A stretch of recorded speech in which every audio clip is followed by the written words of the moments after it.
Bienvenidas y bienvenidos, amigos televidentes, a Pulso Político en este marzo 31, día martes, como siempre, transmitiendo en vivo y en directo, cerrando el primer trimestre del año. Y al día de hoy estamos con la flamante ministra coordinadora de la producción, Natalie Selly. Por cierto, tenemos que decir que es la segunda vez que ocupa este cargo dentro del gabinete ministerial de Rafael Correa. Claro, la coyuntura no es la misma.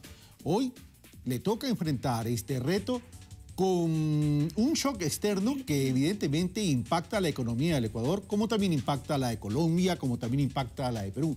Pero ¿cuáles serán estos retos? Es lo que vamos a analizar durante 55 minutos con la ministra Natalie Selly. La saludo y le doy la bienvenida. Muy buenas noches, señora ministra. Buenas noches, Carlos. Qué gusto poder estar aquí con usted y tratar sobre la dinámica productiva del país. Bueno, señora ministra, la primera pregunta. Usted viene al Ecuador para establecer o implementar un modelo de sustitución de importaciones o un modelo de sustitución de exportaciones. Bueno, yo diría que es un modelo donde, en primer lugar, queremos producir más y mejor. Yo creo que esto hay que decirlo con muchísima claridad. Es importante los avances que hemos hecho, es muy relevante todo el crecimiento que hemos tenido en el sector no petrolero desde 2007 hasta 2014, pero creo que el presidente nos ha invitado a un reto mayor, que es el reto de la innovación. Y en ese sentido yo creo que es muy factible que podamos fomentar las exportaciones, sobre todo las exportaciones de mayor innovación, que no solamente tienen que ser bienes o productos, sino también servicios, Carlos. Y también, obviamente, tenemos el reto de producir al interno, de alguna manera reducir ese monto de importaciones, pero eso sí, con una salvedad, Carlos, por una industria que sea eficiente, una industria que sea de primer nivel, una industria que bien pueda servir al mercado local con alta calidad, pero que también en muy corto plazo pueda convertirse también en una industria exportadora. Usted me habla que uno de los principales retos es la innovación, pero la innovación requiere de investigación y requiere de gente preparada para investigar y que traiga como consecuencia la innovación. Pero también la investigación y la innovación requiere de Kushki. ¿De dónde va a salir ese dinero? Bueno, pero a ver, vamos por partes. Yo creo que la innovación es un proceso donde usted tiene la innovación puramente científica, que es el tema que lo está manejando desde la CENACID y donde desde Yachay se impulsa ese tipo de innovación. Yo creo que la innovación productiva requiere de un menor esfuerzo de investigación, es aplicar la tecnología que viene a través de la inversión extranjera o que usted la puede comprar a través de las mismas importaciones. Es decir, hay un proceso de innovación productiva que tiene muchísimo más impacto en el corto plazo y lo que se necesita es impulsar y dinamizar esa dinámica innovadora. ¿Pero con qué plata, verdad? Bueno, yo creo que, en primer lugar, Carlos, hay que decir que el esfuerzo que se ha hecho desde la inversión pública era necesaria. Tenemos un país modernizado, tenemos un país donde estamos invirtiendo en infraestructura, en el cambio de la matriz energética que será una realidad, pero también ese talento humano que requerimos. Pero esa parte es competitividad sistémica, no necesariamente no es innovación. Ya vamos a hablar sobre Pero la una se ese requiere tema. a la otra. Ya vamos a hablar sobre el tema. No se me adelante, señora ministra. La una requiere de la otra. Déjeme darle la bienvenida a nuestro compañero, Fabricio Ceballos. Fabricio, muy buenas noches. Carlos, señora ministra, amigos televidentes, muy buenas noches. La tarea en el Ministerio Coordinador de la Producción continúa. Ahora con Natalie Selly, quien años atrás estuvo al frente de esta cartera de Estado, alcanzando una buena relación con el empresariado nacional. Hay muchos temas en los que seguir trabajando. Un acuerdo complementario de comercio con la Unión Europea, estímulos para el sector empresarial, fortalecimiento de la inversión y otros. En la coyuntura actual, la aplicación de las salvaguardias genera también posiciones en el sector productivo exportador. Hay varias inquietudes para la ministra y pedidos que les presentamos a continuación. En el sector productivo hay expectativa con el retorno de Natalie Selly al Ministerio de la Producción. Y le toca a Natalie Selly tomar la posta para efectos de establecer una agenda en términos de una reunión que sin duda es importante tanto para el gobierno como para los empresarios. En este sentido, y en medio de la aplicación de salvaguardias, dirigentes de los exportadores plantean varios requerimientos a la ministra. De las salvaguardias, estos obviamente traten de no durar el tiempo que se han establecido, que de los 15 meses esperemos que sea mucho menor, que se sigan haciendo revisiones, al ser una decisión ya tomada por el gobierno, se hagan revisiones lo más continuas en el tiempo. Recuerdan que del total de productos que los exportadores importan, el 80% están fuera de las salvaguardias. El 20% restante se pide revisar su exclusión de la medida. De ese 20% que está afectado por las medidas de salvaguardia que importan las empresas del sector exportador, la mitad son bienes de capital, partes y piezas para las empresas. La otra mitad, más o menos, corresponden a materias primas, insumos, algunos que se han quedado. Para los empresarios florícolas es oportuno generar otras condiciones en este momento. Por ejemplo, el acceso de mercados del extranjero para poder generar producción aquí y tener ese acceso a mercados. Poder generar reglas claras sobre la traída de capitales, la salida de capitales, obviamente. Y si bien las salvaguardias buscan proteger a los productores nacionales, en la Cámara de la Pequeña y Mediana Industria CAPEIPI se solicita también asumir medidas complementarias para garantizar su desarrollo. Por ejemplo, revisar y disminuir la tramitología y el mecanismo que limita la creación de empresas, impulsar un programa nacional para el fortalecimiento de la calidad, incentivar el crédito y disminuir garantías para otorgar préstamos reales, revisar convenios de cuotas de importación permanentemente sobre materias primas, semiprocesadas que sí disponen de producción nacional. Las pequeñas y medianas empresas representan el 95% del tejido empresarial. De este sector dependen más de 700.000 personas en el país. Fabricio Ceballos, Pulso Político. ¿Significarán estas salvaguardias un incentivo para el sector productivo nacional? ¿Es posible adoptar estas demandas de los empresarios para alcanzar el fortalecimiento del sector? ¿Cuáles son los objetivos por los que trabajará la ministra Celi en este nuevo reto? Estas y más preguntas de inmediato se responden aquí en Pulso Político. Carlos. Gracias, Fabricio. Como siempre, muy bien. Vamos, señora ministra, ahí hay algunas inquietudes expresadas por algunos empresarios. Pasemos a responder esas inquietudes para continuar con el análisis. Muy bien, simplemente para recordar al país que las salvaguardas no es un tema nuevo. En el 2009 me tocó en mis mismas funciones, Carlos, implementar la medida que tomaron en su momento mi muy buena amiga Susana Cabeza de Vaca cuando era ministra coordinadora de la producción. Es decir, ya tenemos nosotros una historia de haber implementado una medida de salvaguarda, haberla evaluado y haber cumplido con nuestra palabra dada en términos del plazo establecido. Es decir, ya hay una experiencia adquirida en la implementación de este tipo de medidas. Y recordemos que esta salvaguarda se da cuando la producción por el fortalecimiento del dólar se abarata. Solamente para recordar el país en dos mercados muy claros. Europa ha tenido una devaluación del euro, la mayor desde 1993, un 30%. Quiere decir que los productos que vienen de Europa, dado que el dólar es más fuerte, son un 30% más baratos. Es decir, que la salvaguarda lo que está haciendo no es incrementar esos productos exactamente en el monto de la salvaguarda, sino que esos productos ya estaban abaratados y lo que estamos de alguna manera es compensando ese efecto para que no tuviéramos una competencia desleal. Entonces eso sí es importante aclarar, digamos. En ese sentido, y la aclaración es válida. Pero vamos a lo siguiente, si en un momento dado queremos incentivar la producción, tanto para el consumo interno y tanto para la exportación de productos no tradicionales, y estamos hablando de investigar, de innovar, de mejorar la productividad, de ser más competitivo, dice el presidente del Comité Empresarial Ecuatoriano, Henry Kronfle, que el 50% de los bienes de capital están con salvaguardias del orden que pueden variar entre el 5 al 45%, igual materias primas. Sí, Carlos, pero dejemos claro al país, porque yo sí creo que se ha, digamos, no informado de manera adecuada. Estos productos ya estaban abaratados, porque el dólar se ha fortalecido en relación con ciertos mercados. Las únicas para las cuales no cabería esas serían las que vienen de Estados Unidos. Entonces, ojo, yo creo que a veces se ha explicado mal. Es como que si de pronto vamos a encarecer el 15, el 25 y el 45% por efectos de la salvaguarda. No, ya esos productos estaban mucho más baratos de partida en relación al dólar, porque esa moneda con la cual trabajan en esos países se había devaluado. Entonces, simplemente esto para aclarar, porque en economía, usted lo conoce muy bien, muchas son las percepciones y el ambiente que se crea. Entonces, cuando hablamos simplemente de los valores de la salvaguarda y se quiere equiparar eso a un incremento de precios, es lo que estoy tratando de desvirtuar en este momento, simplemente de manera conceptual, para tener claro que la salvaguarda es una herramienta válida, aprobada por la OMC, justamente para atacar este problema que tenemos, que es una fuerte apreciación de la moneda. Ahora, vamos a lo dicho, y voy a empezar por las declaraciones del presidente de la CAPEIPI. No puedo estar más de acuerdo con las declaraciones del presidente de la CAPEIPI, en el cual dice, trabajemos en un programa de la calidad. Por supuesto, porque lo que nosotros no queremos es una industria que no alcance niveles de eficiencias tales que pueda competir. Nosotros queremos producir más, como lo he dicho al inicio del programa, más y mejor, y que genere además también, valga la redundancia, más y mejor empleo. Entonces, totalmente de acuerdo. Yo creo que el MIPRO lo ha venido haciendo en el tema de calidad, pero tenemos que hacerlo de una manera mucho más intensiva, mucho más efectiva, quizás.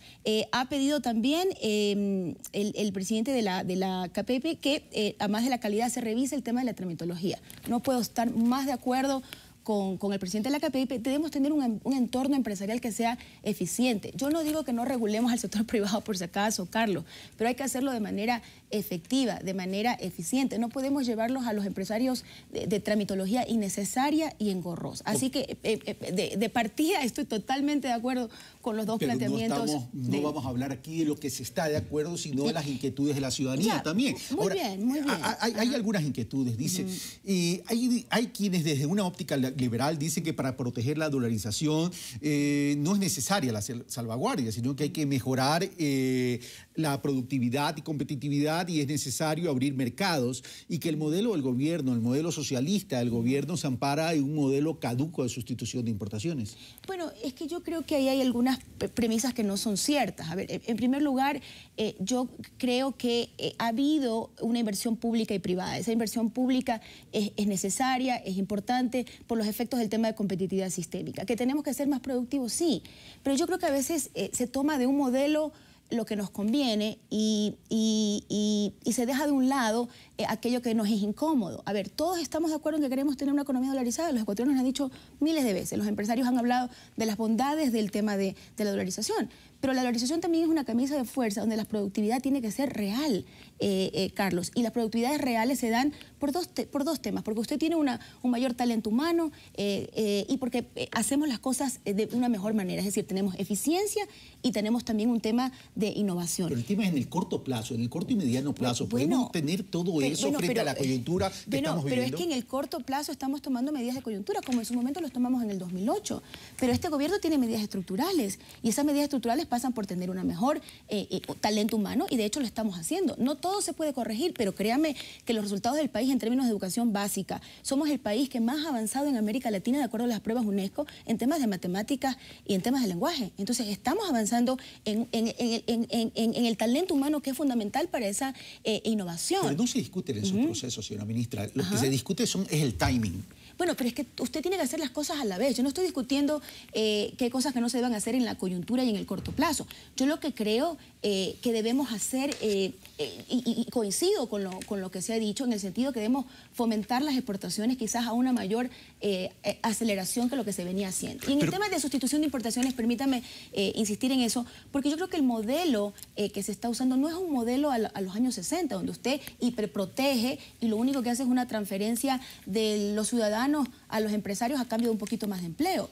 Ese tipo de sustitución a este gobierno no le interesa. Pero ese no es el mensaje que está llegando. De pronto el mensaje no está equivocado. Yo creo que en ciertos momentos, Carlos, podría ser necesario en cierto tipo de industrias al inicio hasta alcanzar economías de escala, el poder tener cierto tipo de incentivos. Pero yo creo que es claro que las industrias tienen que ser competitivas porque el mercado está afuera. No necesariamente para todas las industrias, nuestro mercado nacional, por fuerte que sea, es el suficiente para poder competir. Vamos a lo siguiente. Usted dice tenemos que hacer crecer nuestras exportaciones y se refiere evidentemente, quiero interpretarla a las exportaciones de productos no tradicionales, porque el tema petróleo tenemos que dejarlo ya a un lado, tenemos que salir de esa dependencia de los recursos naturales y ser mucho más eficientes en algo que sí depende de nosotros. No depende el precio del petróleo, sí depende nuestra eficiencia, pero para poder hacer crecer nuestras exportaciones de productos no tradicionales, señora ministra, necesitamos mercados y a la hora del té no tenemos acuerdo con Estados Unidos y el presidente de la República dijo,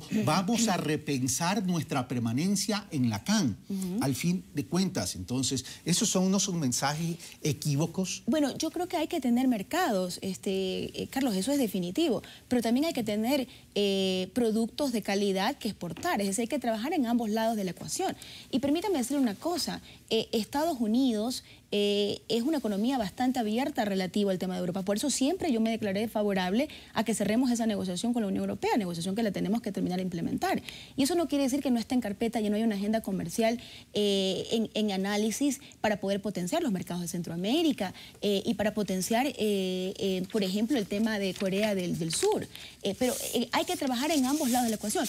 Estados Unidos, el año anterior, sin acuerdo comercial, Carlos, se convirtió nuevamente en nuestro primer mercado de exportación no petrolera. Tengo que decirle a usted que Ecuador, siendo el Producto Interno Bruto de Ecuador la mitad del de Perú, o el Perú el doble que nosotros, como usted lo quiera poner, nuestras exportaciones a Estados Unidos son mayores que las peruanas con acuerdo de libre comercio. O sea que también hay algunas cosas que desmitificar. Los mensajes sí tienen que ser claros y tenemos que trabajar en una agenda compartida de mercados y productos. Usted me dice, señora ministra, que el comercio con Estados Unidos está en franca recuperación, está creciendo, pero yo quiero mostrar este cuadro porque estos cuadros también son estadísticas y no lo estoy diciendo yo, evidentemente. Estamos hablando, y si me lo muestran acá, por ejemplo, estamos hablando que el brócoli en el 2011 representaba el 5%, ahora representa el 4.4%, es decir, disminuyó. Conserva frutas y legumbres del 3% del 2011, baja al 2% del 2014, frutas de 2.7 baja a 1.9 en el mismo periodo, conserva de pesca del 2011 2.9 al 1.1, tableros de madera de 1.1 al 0.7 y textiles del 0.2 al 0.1. Bueno, usted está mencionando varios productos que obviamente en Estados Unidos no tienen el acceso que deberíamos tener, pero eso tiene un peso mucho menor de todo el comercio que podemos tener. Yo no estoy diciendo que todos los productos, absolutamente todos, son competitivos en el mercado de Estados Unidos. Lo que estoy diciendo es que aún en las condiciones actuales existen oportunidades que se han aprovechado y muchas que se podrían potenciar. Lo mismo le puedo decir a usted por ejemplo, en el mercado asiático. Hay un gran potencial que hacer. Lo que yo creo que tenemos es que tener una agenda compartida, porque no todo se puede hacer a la vez y hay que trabajar en un corto plazo priorizado y un mediano plazo estructural. Y yo creo que en eso podemos mejorar porque creo que usted coincide, Carlos, que la diversificación productiva es fundamental. Y otro tema, nos olvidamos del tema de servicios. En el tema de servicios también tenemos que fortalecer y yo creo que en el tema turístico tenemos grandes avances importantes progresos tanto en el tema de inversión como empleo. 45 minutos más para poder conversar. Vamos donde Fabricio Ceballos, que nos tiene más novedades. Así es, Carlos. Vamos a revisar brevemente el comportamiento de la inversión extranjera directa recibida a Ecuador y también a Perú y Colombia. Hacer un comparativo muy breve desde el año 2007 al 2013. De inmediato, si la producción nos ayuda presentando el primer cuadro. 2007, fuente Banco Central del Ecuador y CEPAL. Colombia registra 9.049 millones de dólares de inversión extranjera directa. Perú, 5.491 millones de dólares y Ecuador, 194 millones de dólares. Para el año 2008, las cifras marcan lo siguiente. 10.596 millones de dólares registra como inversión extranjera directa Colombia, 6.924 millones de dólares Perú y 1.057 millones de dólares, casi 1.058 millones de dólares, Ecuador. Estas cifras son en millones de dólares. Para el año 2009, Colombia se ubica en 7.137 millones de dólares, desciende también en el caso de Perú para ese año 6.431 millones de dólares y Ecuador desciende una inversión directa extranjera de 307,8 millones de dólares. Año de crisis, se redujeron las cifras de inversión extranjera directa. Para el año 2010, 6.758 millones de dólares en el caso de Colombia, sube la inversión extranjera para el caso de Perú con 8.455 millones de dólares y en el caso de Ecuador se registra 163 millones de dólares. Para el 2011, Colombia registra 13.438 millones de dólares, se recupera 8.233 millones para el caso de Perú y 641,6 millones de dólares para el caso de Ecuador. El 2012, en el caso de Colombia, está esa cifra por confirmarse. 2012, la cifra correcta es 15.823 millones de dólares, Perú 12.240 millones de dólares y Ecuador 591 millones de dólares. Y en el año 2013, la cifra de inversión extranjera directa para el caso de Colombia, 16.772 millones de dólares, 10.172 millones para el caso de Perú y 703 millones de dólares en el caso de Ecuador. Son las cifras registradas comparativamente hablando entre Colombia y Perú, lo que ha registrado también Ecuador desde el año 2007 al 2013. Carlos. Fabricio, muchas gracias. Bueno, ahí hay un tema. independientemente que vamos a seguir conversando de los otros puntos, el tema de inversión extranjera, a ver, para poder proteger a la dolarización necesitamos que ingresen más divisas. Eso significa exportar más y hemos visto que estamos dentro de un proceso y que eso va a tomar un tiempo. Endeudamiento que pero no hay que desmerecer el crecimiento de las personas que hemos tenido, que es de 20% en los últimos 7 años, no es menor. No lo estoy desmereciendo, y en productos no tradicionales hemos tenido un incremento, pero para poder enfrentar esta coyuntura tenemos que crecer mucho más. El endeudamiento externo, que si bien es una herramienta, no es lo más deseable. Tampoco hay que estigmatizarlo, pero no es lo más deseable. La inversión extranjera, se dice, hay que traerlo. Pero entre Colombia y Perú, 16.000 millones Colombia al 2013, Perú 10.000 millones y nosotros apenas 703 Sí, Carlos, millones. Pero yo creo que primero todo tiene que ser en relación al Producto Interno Bruto. Ecuador nunca ha sido tradicionalmente un país que atraiga inversión extranjera por encima del 3% del PIB, que es el promedio de América Latina. Y obviamente la inversión que ha venido a Colombia y Perú, y no desmerezco, por favor, la inversión extranjera directa está más que bienvenida al país, viene el tema de recursos naturales. Y usted conoce que el modelo de recursos naturales en el país es esa gestión de los modelos de recursos naturales. Ha cambiado. No, a ver, pero no necesariamente. A ver, yo tampoco quiero desmerecer la inversión privada nacional que ha retornado al país. A ver, un momentito. La inversión privada aquí creció, y creció mucho, del 2011 al 2013. Lo que tenemos en el 2014 es una desalarización de esa inversión privada, y obviamente es ese motor que tenemos que impulsar y prender más. Yo no estoy diciendo que no venga la inversión extranjera directa, pero tampoco puede ser el único indicador por el cual se mida la actividad empresarial. Es deseable que venga, pero esa inversión extranjera directa, pero no es el único dentro indicador. del mapa estratégico y pensamiento estratégico de Natalie Selly como la nueva ministra coordinadora de la producción, esa inversión estratégica, ¿en qué sectores debería estar entonces? Para que nos aporte el crecimiento. Bueno, eso es otra cosa. Conceptualmente, a mí me parece que la inversión extranjera directa para este país es la que nos dé transferencia tecnológica, es justamente la que nos dé ese salto para la innovación. Y yo sí tengo, obviamente, como un objetivo como ministra coordinadora de la producción, atraer esa inversión. Es más, como embajadora de los Estados Unidos, tuve oportunidad de explorar ya ciertos temas que podrían ser interesantes desde esa perspectiva. Y yo creo que lo que hay que crear es el ambiente empresarial, el ambiente de esa menor tramitología, ese ambiente de trabajo público-privado, ese ambiente de nuevos modelos de gestión de alianzas públicos-privadas. Porque mire, Carlos, aquí se piensa que la inversión tradicional es la que tiene que venir a poner una empresa y la que tiene que venir a invertir en el recurso, en el sector petrolero o en el sector minero. Pero las alianzas públicos-privadas pueden ser desde el sector de la infraestructura hasta en el mismo servicio de salud. Ya vamos a hablar de la articulación pública-privada. Hay varios modelos que pueden servir para atraer esa inversión extranjera privada en ciertos sectores donde yo considero que sí son estratégicos por el tema de vamos a hablar de la articulación pública-privada, que antes el propio presidente no le hacía mucho caso y luego después suscribió el decreto número 582. Creo que el presidente de la Federación de Industrias o del Comité Empresarial, creo que Henry Kronfeld en un momento dado, me parece a mí, a mi criterio, desde afuera visto cuando era embajadora, creo que no se explicó digamos, las alianzas público-privadas como un mecanismo de trabajo conjunto, sino como un mecanismo de sustitución. Y este es el problema, Carlos. No se puede creer que o es la inversión pública o es la inversión privada. Son dos motores que a momentos pueden ir a diferente nivel de aceleración, pero son dos motores que tienen que trabajar al máximo de sus capacidades para poder generar esa transformación productiva y generar ese mayor empleo. Gracias, señora ministra. Permítame ir con Fidel Márquez, que ya está en la línea telefónica. Fidel, muy buenas noches. Gracias por estar en la línea y por atender primero nuestra llamada a las 22:54 después del partido.